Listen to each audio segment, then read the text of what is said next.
full body day. You're gonna start with a static alternating side lunge to a rack with overhead press in the center. So feet are wider than hip width apart, toes are pointed forward, you have 2 weights. You go down into a side lunge so the opposite leg is straight, knee is bent, weight in between on the outside and inside, come up, rack, press, down, switch to the other side. So fluid motion all the way up, all the way down. Then you have a suitcase squat with a lateral raise. So feet are closer together. You're gonna sit down and back so the weights come down low to the ground. Come up, lateral raise, okay? Next you'll have a push up to an alternating forward reach. This can be done on the knees, but you're gonna go into a regular push up, press up, reach arm out and above, back down, out and above, okay? Again, this can be done on the knees.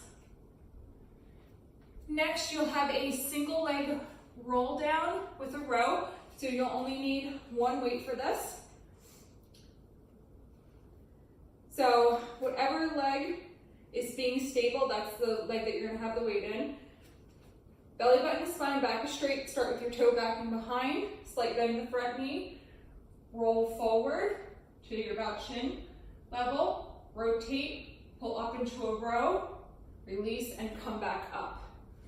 Then when you're done that, we'll switch to the other side. So slight bend in the front knee. Start with your foot back and behind. Your arm can be out, can be to the side. Roll down, pause, row, and back up again. Okay? Next, you have a tricep dip with walkout. You can do this using a bench or you can do this on the floor. If you are on the floor, you're going to start with your heels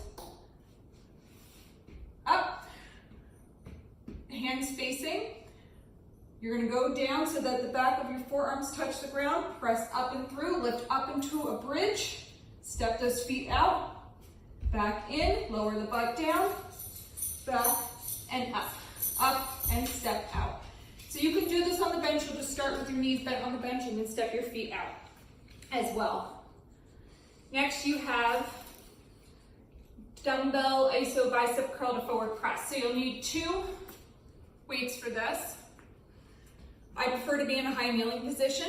You're going to start in that 90-degree curl. So you're holding here with your iso curl here. You're going to release, curl back to the 90 degrees, release, curl back to the 90 degrees, push out, elbows block in place, release all the way down. Back to that half 90, push out, and release back down.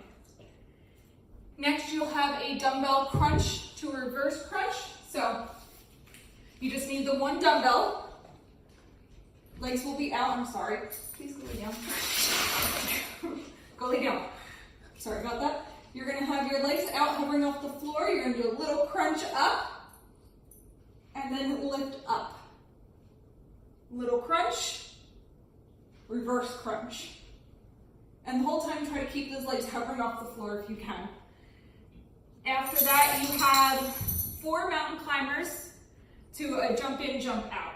So you're gonna come in for 1, 2, 3, 4, jump in, jump out, jump in, back down, okay? All this can be modified into steps. Your 4 mountain climbers do not need to be fast by any stretch of the imagination. Jump in, jump out, jump in, and back into that plank position. You can walk out to the plank, you can walk out to your step outs. Any jump can be modified into a walk. After that, you have bent over flies with alternating leg tap outs. So 2 weights, hinge forward, slight bend in those elbows. As we go up in that fly, I want you to just tap the foot out to the side, okay? And you're just doing 12 reps, so it's technically 6 each side for your tap outs. Next, we have ankle tap to leg extensions. So in a seated position here, hands behind head. We're going to try to hover those feet off the floor. We're going to bring that knee in to tap the ankle, bring the knee in to tap the ankle, try to extend the legs, back in. So it's tap, tap, extend. Now you can do this from all the way down to the ground if you would prefer to. So you can come up and tap the ankle, Come up and tap the ankle. Come all the way up, legs out, legs in, and then lower back down. Either way is fine. And the last one you have is a low plank alternating leg reaches. So you can use sliders, you can put towels on your feet, or you can just tap out. But what you will be doing is you'll be in a low plank position, which if you have sliders or towels, feet on there, you're gonna be holding here in your low plank, and you're gonna slide your leg out and back in, other side out and back in. Again, towel is totally fine, sliders are great, or you can just step and you'll be counting per each leg.